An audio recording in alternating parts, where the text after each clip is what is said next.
आहे का? त्यांनी सांगितलं मुंबईत पाणी कपात नाही. मग जर मुंबईत पाणी कपात नसेल तर आम्हाला पाणी का कमी येतंय? पाणी हा आमचा हक्क आहे, पाणी आम्हाला द्यायलाच पाहिजे. नाही 15 दिवसात या पाण्याची सगळी व्यवस्था करतो. या गोष्टीला आता जवळजवळ 2 महिने झाले आणि म्हणून आता आम्ही असं ठरवलंय, आता कोणाकडे याचना करत बसायची नाही, कोणाकडे मागत बसायची नाही. आज एप्रिलमध्ये पाण्याची ही परिस्थिती आहे, पुढे अजून मे जायचं आहे. पूर्वी 7 जूनला पाऊस पडायचा, 7 जूनला पाऊस पडायचा. आता पाऊस जुलैपर्यंत पडत नाही, ऑगस्टपर्यंत पडत नाही.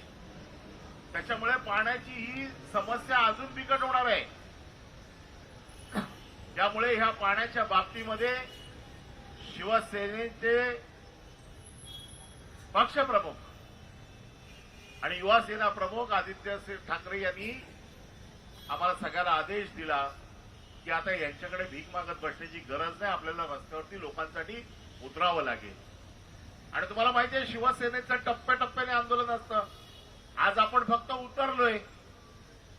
आज त्यांना हे सांगतोय की जर पाण्याची व्यवस्था झाली नाही, हा हंडा असाच रिकामा राहिला तर हा हंडा एक दिवस कोणाच्या तरी डोक्यात आपटावा लागेल, त्याची काळजी तुम्हाला घ्यावी लागेल. आणि मी तर आता सांगतोच आहे, जर आता पाणी आलं नाही, या अधिकाऱ्यांच्या घरी ज्यांच्या घरी पाणी व्यवस्थित जातंय ना, यांची पहिली पाण्याची लाईन कापून टाकूया आपण.